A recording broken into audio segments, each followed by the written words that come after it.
simplement. Saint-Esprit, je prie que toutes les personnes qui souhaitaient changer de filière, si cela était ta volonté, que les réponses puissent tomber au nom puissant de Jésus-Christ. Nous avons ainsi prié et nous disons Amen.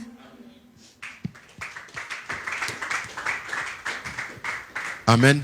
Pouvons nous asseoir, nous sommes arrivés presque au terme. Je voudrais juste nous rappeler d'abord que ce vendredi, nous allons voir notre veillée de délivrance, veillée de puissance, veillée prophétique. Nous invitons tout le monde, tous nos membres qui sont sur l'île de France et puis de part et d'autre, déplacez-vous pour nous rejoindre. Ça sera vraiment une nuit exceptionnelle. Amen. Alors, je vais rappeler aussi pour nos contributions par rapport au loyer ce dimanche. Tout ce que vous avez, vos dîmes, vos offrandes volontaires, vous allez nous apporter cela pour nous permettre à nous acquitter de nos loyers. Alors, troisième chose, je voudrais nous exhorter sur quelque chose de très important qu'a dit la servante de Dieu, Gaëlle. Amen. Est-ce qu'on peut acclamer le Seigneur pour son intervention? Amen. Elle a parlé de quelque chose qui était très important. Je n'aimerais pas y revenir, mais elle nous a fait comprendre qu'avoir les dons spirituels ne suffit pas. Amen. Avoir les dons spirituels ne suffit pas.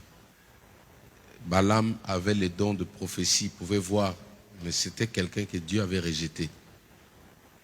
Quelqu'un peut prophétiser, mais tout en étant agent du diable.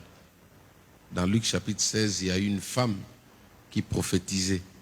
Elle a dit vrai, ces gens-là sont des hommes de Dieu. Mais Paul l'avait frappé et il a chassé l'esprit de Python. Amen.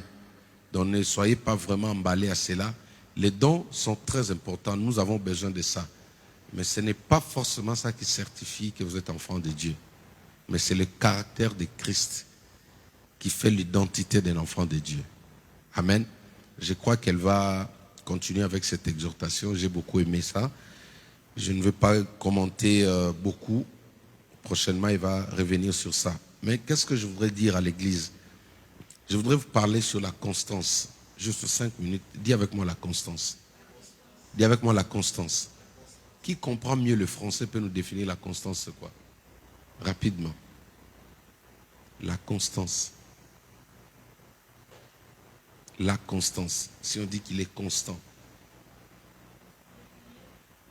Régulier, merci. Quelqu'un d'autre? Présent, merci. Il ne varie pas. Persévérante. Pardon? L'habitude, oui. Stable. Qui encore? Émeraude? Oui. Stabilité, merci. Est-ce qu'on peut acclamer le Seigneur? C'est ça qu'on appelle la constance. Amen. Vous êtes censé mieux comprendre que moi parce que vous étudiez ici. Moi, j'ai étudié là-bas. Amen. Alors, Habakkuk chapitre 2, verset 1er, la Bible dit ceci: j'étais à mon poste et je me tenais sur la tour. Je veillais pour voir ce que l'Éternel me dirait. J'étais à mon poste. Vous avez dit la constance, c'est quoi? La stabilité, la persévérance, oui. La présence.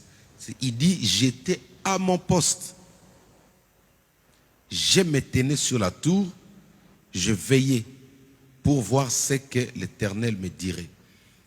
Il est temps que nous puissions être constants, permanents dans la présence de Dieu, permanents dans nos cultes. C'est important. Et ça définit le caractère d'un vrai enfant de Dieu. Vous reconnaîtrez les enfants d'une même famille. Quand le soir arrive, tous les enfants sont censés rentrer chez eux à la maison. Même ceux qui ont élevé des poules, ceux qui ont eu la grâce d'avoir des poulaillers chez eux, vous allez voir que toutes ces poules-là, quand le soleil commence à disparaître, il commence à chercher la direction de la maison ou de la poulailler. Amen. Un vrai enfant de Dieu doit avoir la soif de la présence de Dieu. Un vrai enfant de Dieu ne se définit pas au culte du dimanche. Alléluia. Un vrai enfant de Dieu, je dis bien un vrai. Je ne vous juge pas, mais je vous dis certaines vérités. Un vrai enfant de Dieu se définit tous les jours. David était constant dans la présence de Dieu. Le Saint-Esprit me disait, même le Seigneur Jésus, quand il était encore sur terre, dans le corps d'homme, chaque nuit, la Bible précise, chaque nuit, il était constant dans la présence de Dieu. Je parle de la constance, quelque chose qui doit naître, l'un des caractères qu'il faut rajouter sur ce que vous avez enseigné. La constance, c'est ça qui montre que cette personne-là aime Dieu et qu'elle est enfant de Dieu. Moi, en tant que parent responsable, tous les jours, mes enfants doivent être constants à ma présence. C'est-à-dire, je dois voir mes enfants tous les jours. Je dis bien tous les jours. Quand je veux voir mes enfants, je dois le voir. Dieu aussi veut te voir chaque instant, tous les jours dans sa présence. Quand l'homme était constant dans la présence de Dieu, tout allait bien. Là, je suis dans le livre de Genèse. Avant la chute de l'homme, l'homme était constant. Dis avec moi la constance. Dis avec moi la constance. Mais quand le péché est arrivé, il a séparé, il a chassé l'homme de la présence de Dieu. L'homme était devenu instable. Dieu est venu sur le lieu du rendez-vous, l'homme n'était pas là. Sois constant. Si tu n'étais pas constant, demande cela à Dieu. Nous savons qu'il y a un combat qui s'est levé contre les églises, pas seulement nous, toutes les églises. L'ennemi a envoyé un fléau des démons, une armée des esprits impurs. On alourdit les gens. On semait le désintéressement dans le cœur des gens.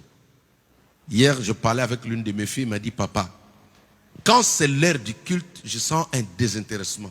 C'est comme s'il y a une voix qui me dit, dors, dors, dors. Et dès que le culte passe, le culte finit, elle retrouve toutes ses forces. Ça, c'est l'œuvre du diable. Il faut combattre ça.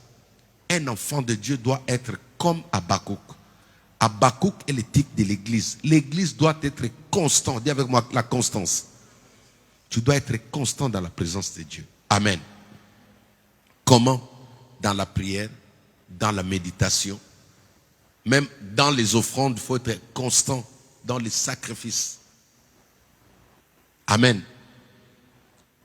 Luc chapitre 16, verset 10. La Bible dit ceci. Celui qui est fidèle dans le moindre chose l'est aussi dans le grand. Et celui qui est injuste dans le moindre chose l'est aussi dans le grande chose. Regardez. La fidélité est aussi un caractère. Dis avec moi la fidélité. Dis avec moi la fidélité. Je suis toujours en train de parler de la constance. Mais dans la constance, il y a aussi, c'est-à-dire la constance, on peut aussi le traduire comme étant la fidélité. Quelqu'un qui est fidèle, il est toujours côte à côte. Il est proche de l'autre. Maintenant, regardez comment Dieu fonctionne. Si vous voulez que Dieu vous honore un jour, restez constant. Ici, il appelle ça la fidélité. Dis avec moi la fidélité. Mais la fidélité à quoi? Il ne faut pas chercher à être fidèle à une personne quand il a beaucoup d'argent. Les jours où il a des moyens, si tu cherches à être fidèle à lui, il va te prendre comme un profiteur. Ne sois pas un profiteur. Amen. Cherche à marquer Dieu quand tout le monde ne voit rien. Toi, cherche à voir quelque chose. Qu'est-ce que je veux dire? Actuellement là, si tu viens, tu vois comme s'il n'y a rien. N'est-ce pas? Quand tu passes dans la semaine, tu négliges un peu, tu dis, il n'y a pas du monde. Dans la semaine, il n'y a rien. Or, ce qui va toucher le cœur de Dieu, pour que Dieu te soit fidèle, c'est quand tu es fidèle dans de faibles commencements. Dans le moment où les autres se disent, non, je vais venir le dimanche. Parce qu'ils savent que le dimanche, il y aura du monde. Ils savent que le dimanche, tout le monde sera bien habillé. Même moi, quand je vais chanter, je sais que c'est le mardi, le jeudi, bon, c'est un culte d'enfant. Je vais négliger. Même ma manière de s'habiller, ma manière de se présenter. Même mon cœur n'est pas disposé parce que c'est le culte de la semaine. Dieu voit ça. Les jours où j'apprendrai à honorer le culte de la semaine, plus que les dimanches, Dieu va t'honorer. Parce que la Bible dit, c'est lui qui est fidèle dans le moindre des choses, l'est aussi dans le grand. Dieu ne peut pas te confier des grandes tâches si le petit, tu as négligé cela. Alléluia. Est-ce que quelqu'un m'entend? Oui, tu entends. Si tu négliges les petits programmes, vous voyez, les petites choses que le pasteur vous demande de faire là, si tu négliges ça, il ne faut pas t'attendre, même si tu gênes, tu n'auras pas de grandes choses. Moi, votre papa, je fonctionne comme ça. Quand Dieu te met à mes côtés, je regarde dans les petites choses. Ce sont des petites choses qui marquent, moi, le pasteur. Si vous voulez me connaître, c'est ça.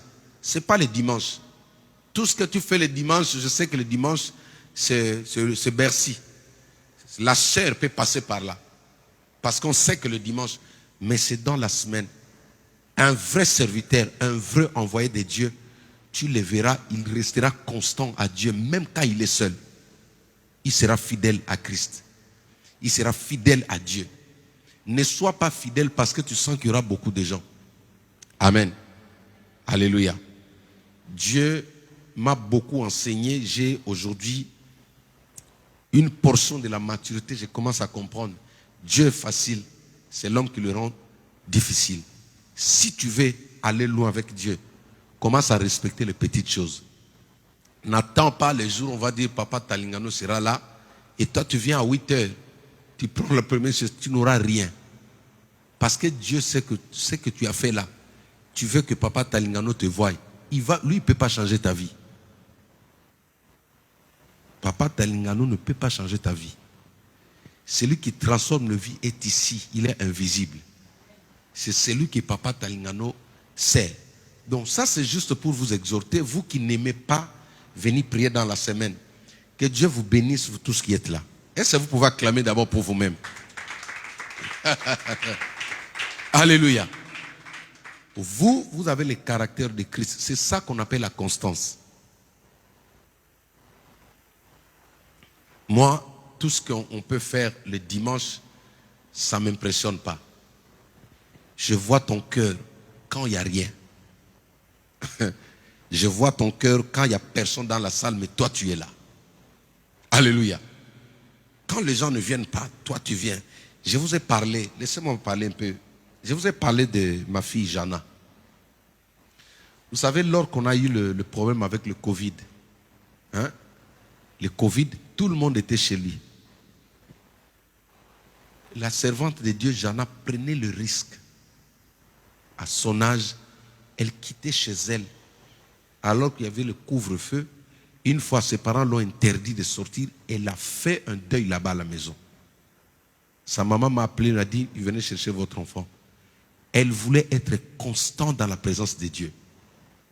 Ça m'avait étonné, j'ai dit, Dieu, j'ai jamais vu ça. C'est pourquoi moi je la respecte, je la considère, je l'aime. Elles ne sont pas acclamées pour elle. Amen. C'est-à-dire, moi je ne connais pas le favoritisme. Même si je souris, je ne fais pas le favoritisme. Mais je regarde, même si on sourit, surtout cet aspect-là des amitiés ou de familiarité, ce sont les points sensibles que je n'aime pas. Je ne peux pas prendre quelqu'un parce qu'il est de ma famille, fait ça, non. Moi je regarde le cœur.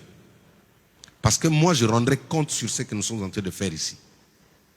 Cet enfant-là, à son âge, elle quittait, elle venait. On l'a interdit d'aller à l'église et pleurer. C'est pourquoi aujourd'hui, je me sens à l'aise quand elle peut passer la prêcher. Parce que dans le faible moment, elle est toujours là. Quand je dis il y a veillé, elle est la première à venir. Il y a Sandra, c'est ma fille. Ce n'est pas parce que c'est ma fille biologique, non. Mais vous-même, vous êtes témoin. Toujours la première, là. Je dis tous les jours. C'est-à-dire, une telle personne, si un dimanche, elle doit prêcher ici, ce n'est pas parce que c'est la fille du pasteur, non. Si tu dis ça, mon Dieu te frappe. Mais ce sont des personnes fidèles. Dieu a besoin des enfants qui lui sont fidèles. Et ça, tu peux dire amen. Donc, cette fidélité-là, il faut la manifester, il faut être constant. Il ne faut pas rester loin. Non, moi j'attends quand ça arrive. Nous, ça va monter. Alléluia. Nous sommes en train de monter. Ceux qui pensent qu'on stagne là, ce sont des personnes que le diable a aveuglées. Nous, on monte. N'est-ce pas, Fidéline? Il y a un grand changement. Mais c'est maintenant qu'il faut marquer le cœur de Dieu.